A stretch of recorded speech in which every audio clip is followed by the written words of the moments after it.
Hello friends, మన సాహిత్యం ఛానల్లో ఈరోజు మనం చెప్పుకోబోతున్న కథ లోకో భిన్న రుచి.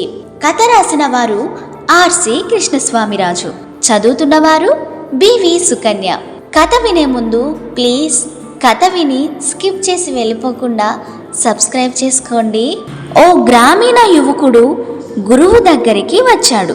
తనకు పెద్ద పెద్ద వ్యాపారాలు చేయాలని ఉందని చెప్పాడు. మరి ఆలస్యం ఎందుకు నాయనా, ప్రారంభించు అన్నాడు గురువు. అయితే ఏ వ్యాపారం ప్రారంభించాలి అనుకున్నా ఊర్లో వాళ్ళు తనకు ఏదో ఒక అడ్డు చెబుతున్నారని ఫిర్యాదు చేశాడు ఆ యువకుడు. వారెలా అడ్డుపడుతున్నారని అడిగాడు గురువు. నేను వ్యాపారం చేయలేనని కొందరు నిరుత్సాహపరుస్తున్నారని బాధపడ్డాడు ఆ యువకుడు. నేను చేయబోయే వ్యాపారంలో నష్టాలు వస్తాయని మరికొందరు భయపెడుతున్నారని కూడా చెప్పాడు. వ్యాపారంలో పోటీ ఎక్కువగా ఉంటుందని, నేను వాటిని తట్టుకొని నిలబడలేనని వారు వెనక్కి లాగుతున్నారని బాధగా వివరించాడు. గురువు చిరునవ్వు నవ్వుతూ, మీ ఇంట్లో కుక్క మురిగితే ఏమి చేస్తావు నాయనా అని అడిగాడు.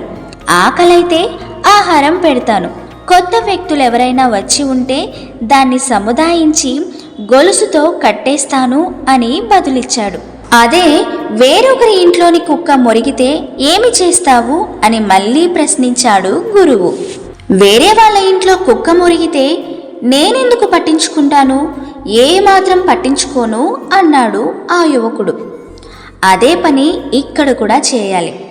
లోకో భిన్న రుచి అని తెలిసిందే కదా. వారి వారి అనుభవాలను బట్టి వారు నీకు సలహాలు ఇస్తూ ఉంటారు. నీకు నచ్చితే స్వీకరించు, లేకుంటే వాటిని పక్కన పెట్టు. నీ సామర్థ్యం మీద నీకు నమ్మకం ఉంటే చాలు, అదే 10,000.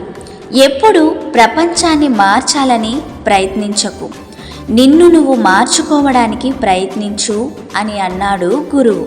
మరి వారు చెప్పినట్లు సమస్యలు వస్తే అని రాగాలు తీస్తూ ప్రశ్నించాడు యువకుడు.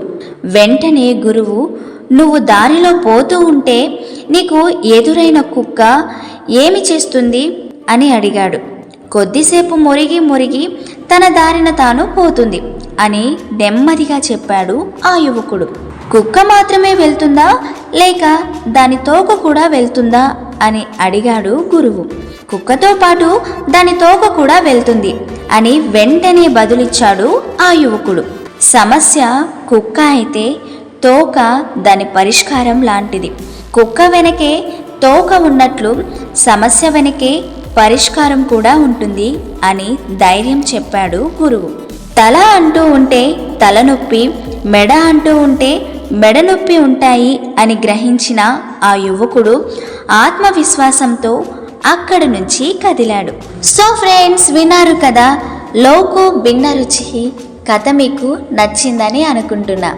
మరొకసారి మర్చిపోయి ఉంటే మన సాహిత్యం ఛానల్ని సబ్స్క్రైబ్ చేసుకొని మీ సొంత కథలను కూడా యూట్యూబ్కి పరిచయం చేయాలి అనుకుంటే 9573456006కి SMS చేయండి. అలా మీ స్వరంతో పాటు మీ కథలను కూడా మన సాహిత్యం ఛానల్లో ఎప్పుడైనా చూడొచ్చు, వినొచ్చు. మీ ఫ్రెండ్స్కి కూడా షేర్ చేసుకోవచ్చు. ఆలస్యం చేయకండి, ప్లీజ్ సబ్స్క్రైబ్.